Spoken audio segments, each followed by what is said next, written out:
Living lifers, you can't catch shrimp without good shrimp bait. So just come join me as I show you how I make my world famous bait. And it works. All right, team, I'm back in the shop. And what we're going to do is I'm going to show you how I make my world famous shrimp bait. Now, this shrimp bait is off the chain. I'm going to show you everything you need to know. Because I'm telling you, I've been fishing with people and I've been catching tons of prawns and they haven't caught anything. I use super bait prawn bait.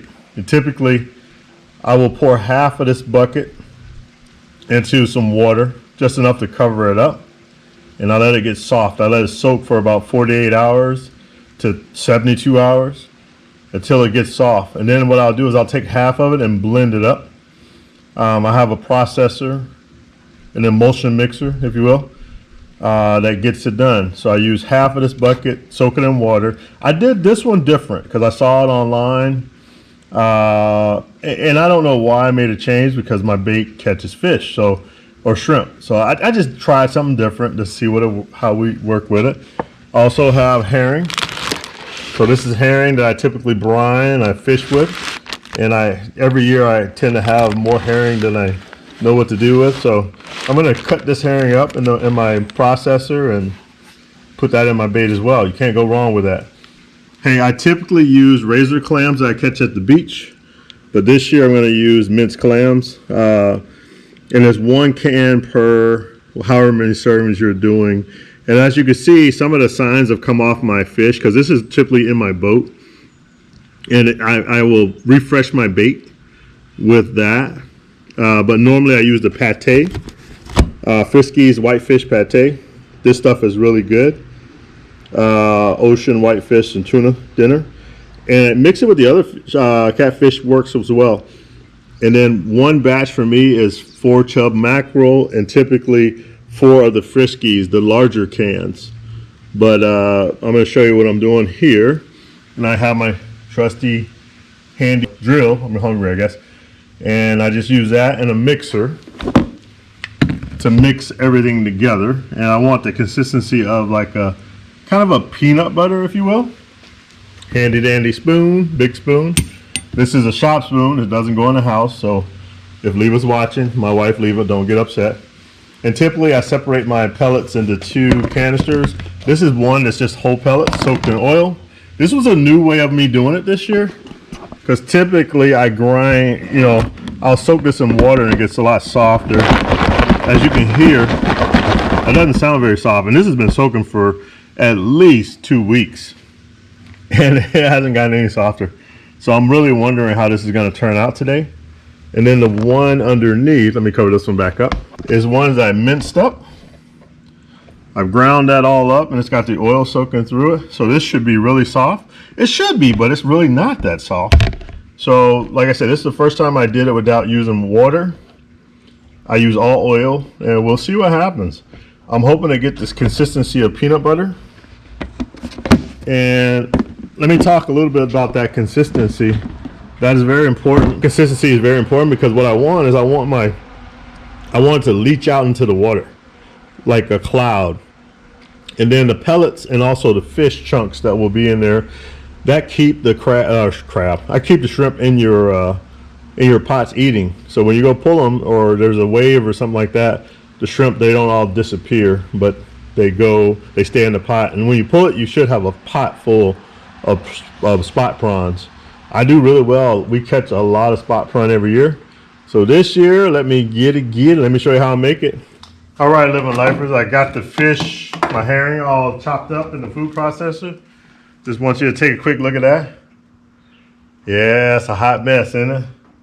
And I wish we had smell-o-vision, because you'll be able to see. Woo! It's strong, it's kicking, it's strong and kicking. So what I'm gonna do now is I'm gonna give it a quick little mix.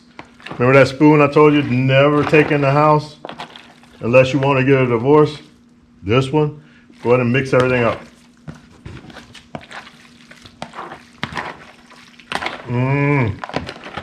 And the pellets, like I said, I'm a little disappointed. They're still hard.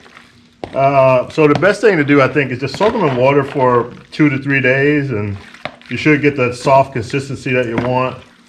But as I mix everything together, it should get better. And I'm just gonna do it in the small one first, and then I'll put it in the big bucket and I'll mix it with the drill. So I'm gonna open those clams up over here. And really, you know, the juice of the clam is what I'm looking for. So let's see, get this open. Look at that juice. Get that juice out of there.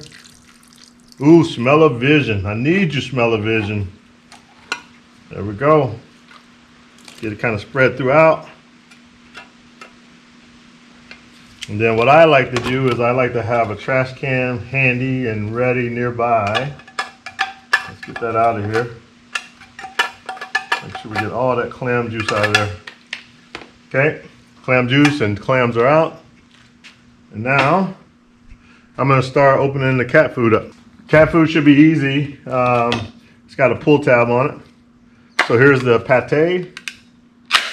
Okay, easy. Garbage can right next to you. Since this is my shop, I'm gonna tell you this, don't leave anything in the shop.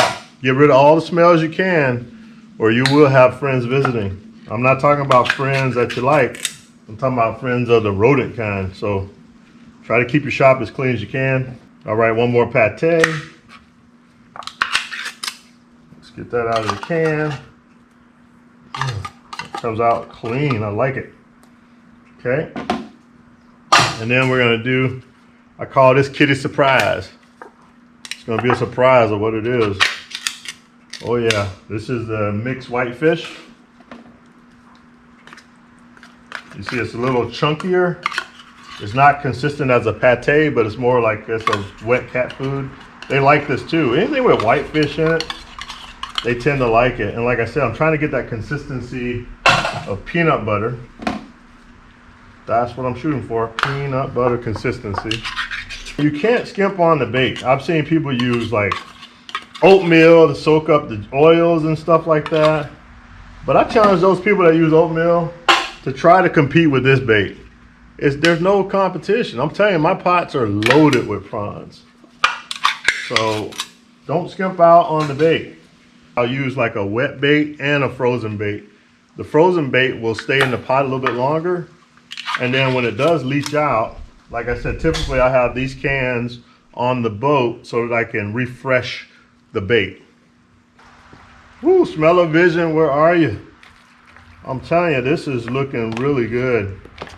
With the exception of those pellets. I wish those pellets would have broken down a little bit more. But like I said, this is still going to catch shrimp. That looks good. This bait actually looks really good. Now, what I'm gonna do, I'm gonna transfer all this to the bucket. Then I'm gonna add the other bait to the bucket as well. Mix it up. And then this is what I'm going to freeze. And then this ladle that you see, the spoon that I have in my hand, this is what I'm gonna dish this into my my pots with, my bait pots, bait traps.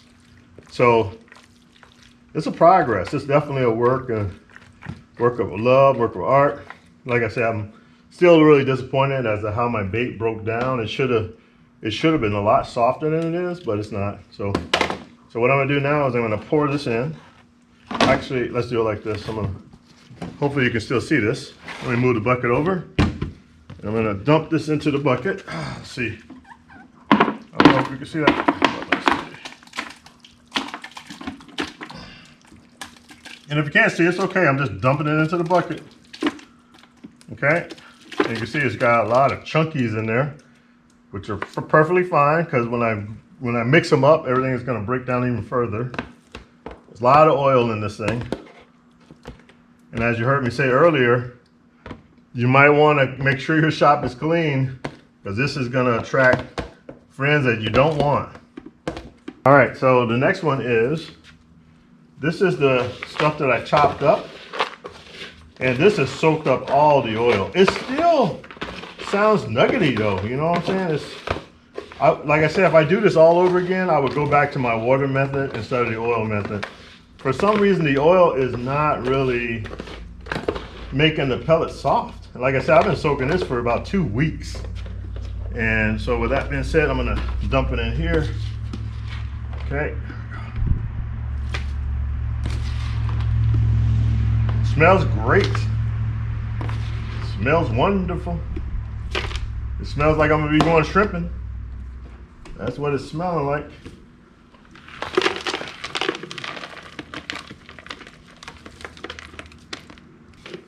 Like typically I use half a bucket of pellets. And when I can incorporate all of my other seafood to the bucket, this bucket is almost full. So I know that those pellets did not absorb the water because this bucket is maybe a little over half, which it shouldn't even be, it should be a lot fuller than that, but this is gonna work just fine. And the consistency is a little, it's not really like peanut butter, but it's kind of close. I'm gonna add a little more oil to it. That's one thing I didn't show you, so I'll show you the oil. I use 2 kinds of oil. On this one, I just used the one, and when this one's gone, I'll use the other one. Let me show you the oils that I have. So I'm using the Pro-Cure for this cook. Pro-Cure, the cook. I'm calling this a cook, people. And then this is what I also use. I use the Super Bait, Super Tractant, the fish oil. This is really good stuff too. But on this one, I'm just using Pro-Cure, so I'm gonna throw that in there, and I'll use this one on my next bait that I make. Shake this stuff up real good. Get it shaken up. You want all that goodness that's at the bottom to be incorporated in the oil. Shake it up.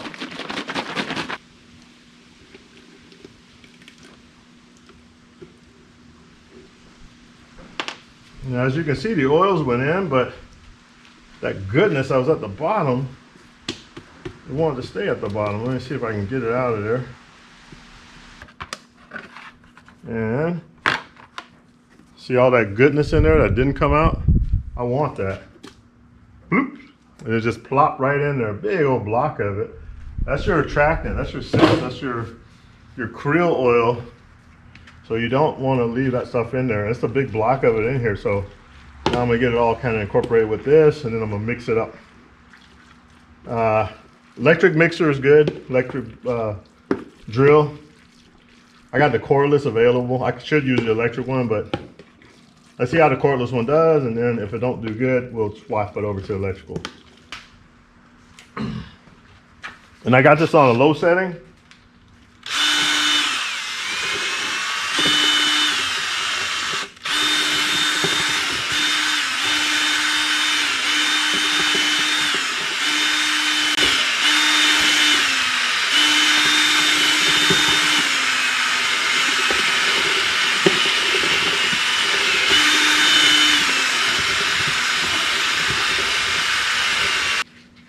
And let's just get this thing mixed up a little bit more.